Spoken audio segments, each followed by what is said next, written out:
but we'll get our acceleration here with the turbo and see how it moves. Woo!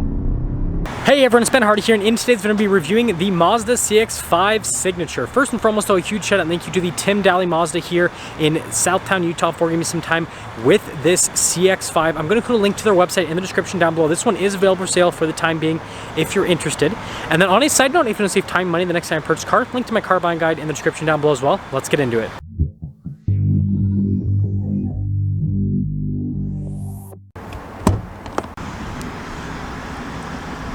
Under the hood, we have a turbocharged 2.5-liter four-cylinder that goes through a 6-speed automatic transmission.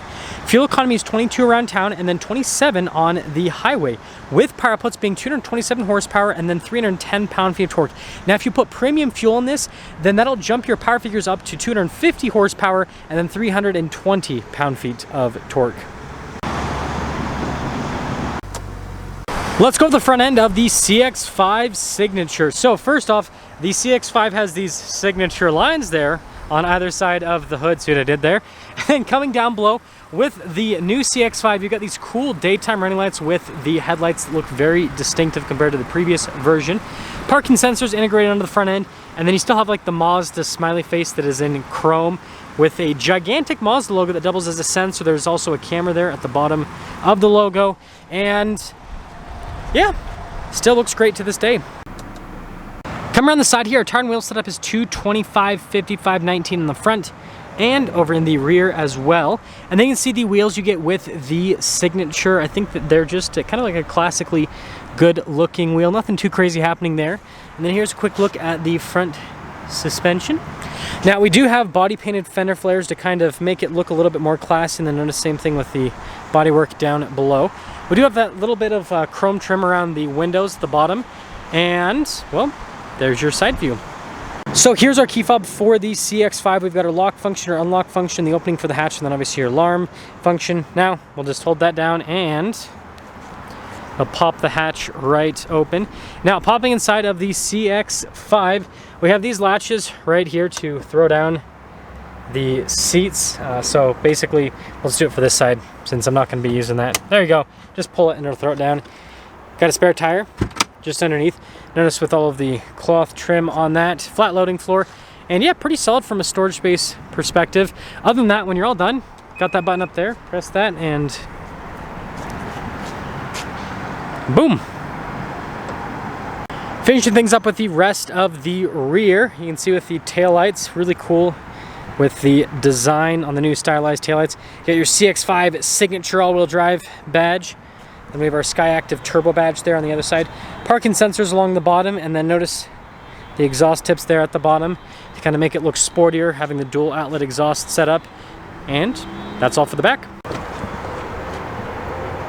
Now this is where the magic happens with the Signature. Really nice leather trim here at the top and then down below. And notice how it's got this kind of like dark brown coloration that looks really cool. And then you see the wood trim. So you definitely have luxury car finishes here on the door panel. And then same thing with these seats. Really nice leather seats perforated in the center portion. And then we're actually going to pop in. So I do have the driver's seat put very far back. So that's more accurate for legroom basically.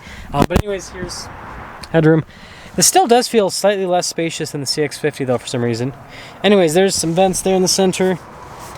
And then we have this cool setup. So we've got some storage space, heated seat controls, and then some cup holders as well. It's pretty cool. Let's head to the front. Here's the front door panel. Notice again with the nice stitching here and then the wood trim, and then down below with more leather padding, all of our window controls, and then the mirror adjustments. And then here's a quick look at the mirrors themselves. They do have blind spot monitoring, and then speaker for the Bose sound system. And then here's the front seat. You guys can see I got it leaned back all the way. And then down below with the leather, got your memory seat function on the side. Look at the controls, nice finishes on them. Pedals down below, and then you get like your hood latch release, your gas cap release. Lane departure right here, parking sensors, that's for the camera system, and then for the hatch. And let's pop in.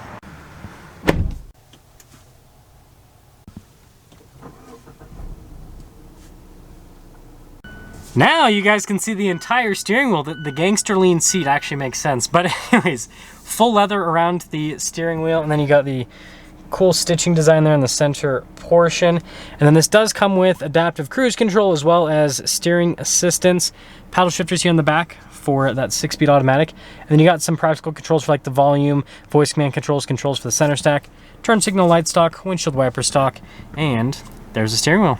Here's our center gauge cluster. So first off, if I press that info button, notice that we can scroll through some different menus here on the car to see different bits of info, or you can just make it look like a tack symbol. Now we do have some different drive modes. We actually have an off-road mode on the CX-5 now. We've got a normal mode and a sport mode. So they've taken all the animations that were in the new CX-50 and have put them in the CX-5, which is definitely cool. So here is our center infotainment screen. First off, if we pop it into reverse, we do have a backup camera, and you guys can see we've got that bird's eye view as well with the camera, which is fantastic. Definitely makes parking and all that a lot easier. And you guys remember there's that camera button. So if I press that, it'll pop the camera back on. So you can see that, and with the different camera viewpoints. So yeah, really good camera system. Now as for the rest of the infotainment screen, it is controlled via a dial for everything. So you guys can see not a touch screen. And we've got shortcut buttons, so it makes using this relatively easy overall. It would be cool if there was some touchscreen functionality, but Mazda says that this is going to make it so that you have a safer user experience because you're using a dial and not reaching, forward and using a touchscreen. Now you've got some nice leather and padding here on the dash, and then you can see with the vents, and then that wood trim continues all over. And then we have our lonely heated steering wheel button right there. Dual zone climate controls for the front, heated and cooled seats. Then we have a wireless phone charging pad, shifter for that 6-speed automatic transmission. You got the manual shift function with it. Drive mode select right next to it, parking brake, and then your auto hold. And then these are the controls here for the infotainment system. Again, that's everything in shortcut buttons, which is nice. Got your cup holder set up right here. And then here's the center console, some USB ports. More nice leather trim on that. And then here's the glove box lined with felt, which is nice.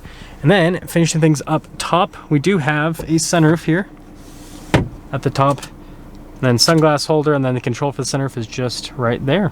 So the window sticker is on the window at an angle, so this camera view is not amazing whatsoever. But anyways, all you guys need to know is pretty much everything is standard equipment.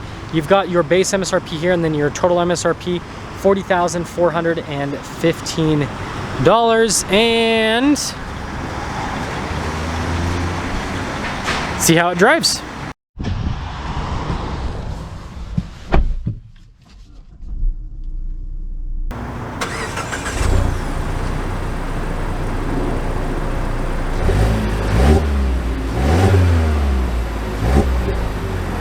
Let's talk about visibility before we set off. Here's visibility of the hood, and you guys can now see the heads-up display. Both of the mirrors, which like I said, do have blind spot monitoring, and throughout the rest of the rear. And let's set off. So we are setting off here in the CX-5 Signature, which is a really cool vehicle, and it's actually pretty dang popular. Typically, top line packages for a lot of vehicles aren't necessarily the most popular because they, are just, pricey, but this is really affordable for all the features you get. And so a lot of people are willing to spend the money that this costs over a base model CX-5. So first off, from a driving dynamics perspective, it has the Mazda fun driving dynamics. Could you use your turn signal, UPS? Come on. So you've got the really direct steering, and brake feels great. Tons of torque. I just drove a CX-50 before this, so I will make some comparisons. Now that one had the naturally aspirated 4-cylinder. It was the first time I've driven a CX-50 with that powertrain, so I was pretty impressed actually. And so it'll be interesting to see how this compares. Yeah, really quick with the transmission, so we're going to pop into the sport mode, so everything's aggressive. Now I will say this actually feels like it rides a little bit smoother compared to the CX-50. It seems like the CX-50 just has kind of like a sportier feel to it, whereas this kind of feels more on the luxury side of things. But we'll get our acceleration here with the turbo and see how it moves. Woo! Yeah, definitely a lot faster with the turbocharged engine. I don't even have to go full throttle. That's impressive. Yeah, it's quick. That is for sure. So yeah, let's get into summing things up here with the CX-5 Signature. So first off, I think it looks really good on the outside. Now, I will say that I do prefer the appearance of the CX-50 over the CX-5 from a stylistic perspective. That's just personal preference. Interior is top notch. Again, this is luxury car quality, and frankly nicer than some luxury cars. Like, you get into a base model like Audi or something like that, and that thing does not feel nearly as nice as this. And then from a driving perspective, it still has Mazda driving dynamics. The steering feels great. It's got nice precision to it, and it's just a fun vehicle to drive. And so, you know, CX-5 or CX-50, here's the deal. You get more bang for your buck with the CX-5 because, like, a fully loaded CX-50 is like, what, $45,000? And this is fully loaded at $40,000. And so, yeah, you do get a little bit more with the CX-50. Like, I think it looks a little bit better. It's got a panoramic sunroof. But, you know, other than that, like, all the features are pretty much the same. And so, yeah, from a value perspective, this makes a little bit more sense. It does feel a little bit more comfortable. And so I think that this just makes more sense for most people. I think they're both great cars, but this is just slightly more on the luxury side, and I think that's what most people want if they're going to get a Mazda. They want something that's quick, luxurious, and looks good, and just checks all the boxes. That's going to sum things up for our video on this CX-5 Signature. Again, a huge shout out and thank you to the Tim Daly Mazda here in Southtown, Utah for giving me some time with the CX-5. Check out the Tron in the description down below. I'll see ya.